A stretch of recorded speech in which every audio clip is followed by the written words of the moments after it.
मित्रों, हनुमान जी जब रावण के अशोक वाटिका को उजाड़ पुजाड़ एकदम कर दिए, तहस नहस कर दिए और उसके पुत्र को और बहुत सारे सैनिकों पुत्र को बहुत लोगों को मार भी दिए। उसके बाद रावण बड़ा क्रुद्ध हुआ और मेघनाद को बुलाया और मेघनाद को कहा कि इंद्रजीत, तुम तो बहुत ही शक्तिशाली हो, तुम्हें शारीरिक बल भी बहुत है और आध्यात्मिक बल भी बहुत है। ये बानर लगता है कुछ बड़ा अद्भुत ढंग का है, उसको जिस किसी भी तरह से हो उसको तुम मार दो। अगर हो सके तो उसको बांध कर मेरे पास ले आओ, मुझे भी उसको देखने की बहुत प्रबल इच्छा हो रही है। अगर हो सके तो बांध कर मेरे पास ले आओ। तो मेघनाद यहाँ से गए, पहले तो मारने का प्रयास किया, एक से एक अस्त्र शस्त्र चलाया कि हनुमान जी उसके सारे अस्त्रों को खेल खेल में सबको ध्वस्त करते रहे। वो अस्त्र छोटा था, हनुमान जी उसके बीच में ही बहुत छोटा रूप बनाकर चले जाते थे, तो कहीं उसके इधर चले गए उधर चले गए, सारे अस्त्रों को खिलौना कैसे हो उसको सबको निकाल दे रहे थे। मेघनाद बड़ा हतप्रभ हो गया, बहुत कोशिश करने के बाद भी वह कुछ नहीं कर पाया हनुमान जी को। उसके बाद तब मजबूर होकर के उन्होंने सोचा कि अब ब्रह्मास्त्र चला करके ब्रह्मास्त्र से इसको आप बांधें, किसी तरह इसको बांधने का प्रयास करें और बांधें। तब उन्होंने ब्रह्मास्त्र का प्रयोग किया। जब ब्रह्मास्त्र का प्रयोग किया तो हनुमान जी थोड़ा सा सोच में पड़ गए कि अच्छा रहता कि हम ब्रह्मास्त्र में बंध जाएं।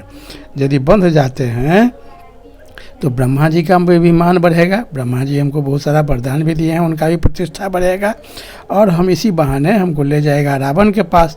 तो और सब कुछ उसका हम देख ही लिए, रावण से भी बात कर लेंगे, रावण का भी बल और विचार का थाह पा लेंगे।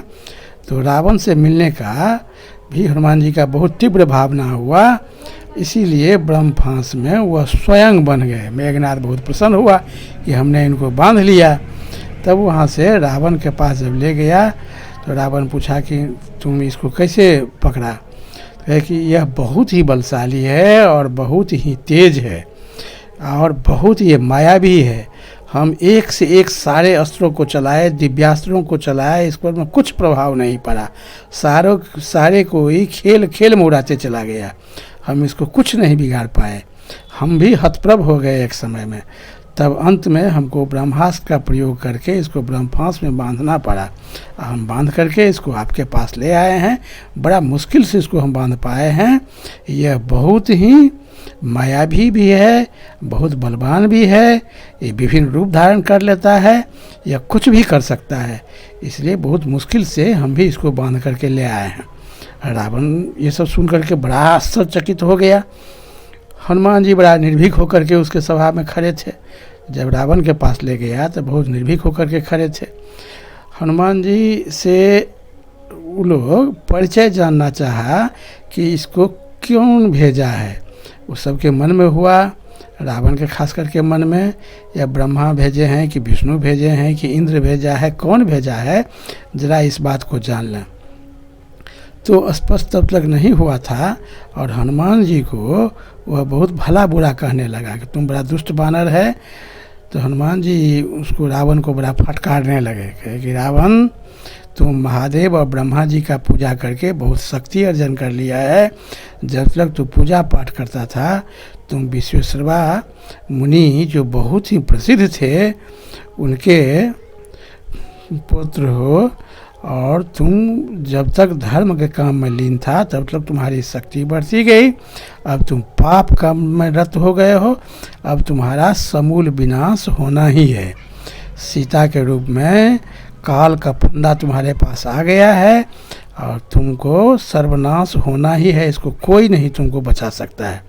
रावण बड़ा क्रुद्ध हो गया और अपने सैनिकों को आदेश दिया कि यह बहुत बाचाल है, बड़ा बुरा बात बोल रहा है, इसका जीवा काट लो। तो रावण का कुछ सैनिक जीवा काटने के लिए जहाँ की उद्यत हुआ कि फिर रावण का एक मंत्री कहा कि नहीं महाराज, मेरे विचार से इसका जीवा नहीं काटा जाए, इससे पहले ये जान लेना आवश्यक है कि इसको किसने भेजा है। तो इसके लिए इसको प्रताड़ित कीजिए, इसको डराइए धमकाइए, किसी तरह से इससे उगलवाइए कि ये किसका भेजा हुआ है, कौन इसको यहाँ पर भेजा है। ये ज़रूर किसी देवता का भेजा हुआ दूत है। तो हनुमान जी बड़ा हंसने लगे कि इसके लिए आपको इतना बड़ा आयोजन करने की कोई आवश्यकता नहीं है। हम तो कई बार सबको कह चुके हैं और फिर हम आपको भी कहते हैं, हम को न इंद्र भेजा है, न ब्रह्मा भेजे हैं, न विष्णु भेजे हैं। हम इस सब देवताओं के देवता भगवान श्री रामचंद्र के दूत हैं। और भगवान श्री राम, लक्ष्मण और महाराज बानरों का महाराज सुग्रीव महाराज, वही लोग हमको भेजे हैं। और राम के आदेश से हम आए हैं सीता माता को खोज करने। हम सीता से मिल भी लिए हैं और आपके सैनिकों का, आपका बल और सामर्थ्य जानने के लिए हम स्वतः अपनी इच्छा से बंद करके आपके पास आए हैं। आपके सैनिकों का तो था हम पा लिया, और आपका भी था पाने के लिए और आपका विचार जानने के लिए हम स्वयं अपने इच्छा से बंद करके आपके पास आए हैं। हमको कोई बांध नहीं सकता है। हमको ब्रह्मा जी का ऐसा आशीर्वाद प्राप्त है कि कोई भी अस्त्र शस्त्र से हमको बांधा नहीं जा सकता है और न हमको कोई मार सकता है। हम स्वतः आपके पास आए हैं और हमें ये सामर्थ्य है रावण, आप समझ लीजिए कि हमें ये सामर्थ्य है कि आपको और पूरा आपके सैनिकों सहित सबको हम स्वतः संहार कर सकते हैं। हमको आप लोग कुछ नहीं बिगाड़ सकते हैं। कि हम आपको उचित बात बतला रहे हैं कि अगर हम महादेव होते तो आपको हम जरूर आज परामर्श देते कि रावण, मेरे द्वारा शक्ति पा करके तुम शक्ति का दुरुपयोग करने लगा है। जब तक तुम शक्ति का सदुपयोग किया तब तक तुम्हारा विकास हुआ। अब तुम पाप कर्म करने लगा है शक्ति के बल पर, हमारे शक्ति को भी अपमानित कर रहा है। इसलिए अब तुम्हारा समूल विनाश हो जाएगा। नहीं तो अभी भी समय है, तुम सीता को ले जा करके राम के पास ले जाओ और माफ़ी उनसे मांग लो, नहीं तो तुम्हारा समूल विनाश होना निश्चित है। ये बात जब कहे तो रावण और बहुत क्रुद्ध हो गया, कहा कि इसका वध कर डालो, बहुत ज़्यादा बोल रहा है। तो रावण ने कुछ सैनिक उनको वध करने के लिए चल रहा। उसी समय विभीषण महाराज उठ करके खड़ा हुए, कहे कि भैया मेरे विचार से दूत का वध नहीं होना चाहिए, ये बड़ा निखित काम है।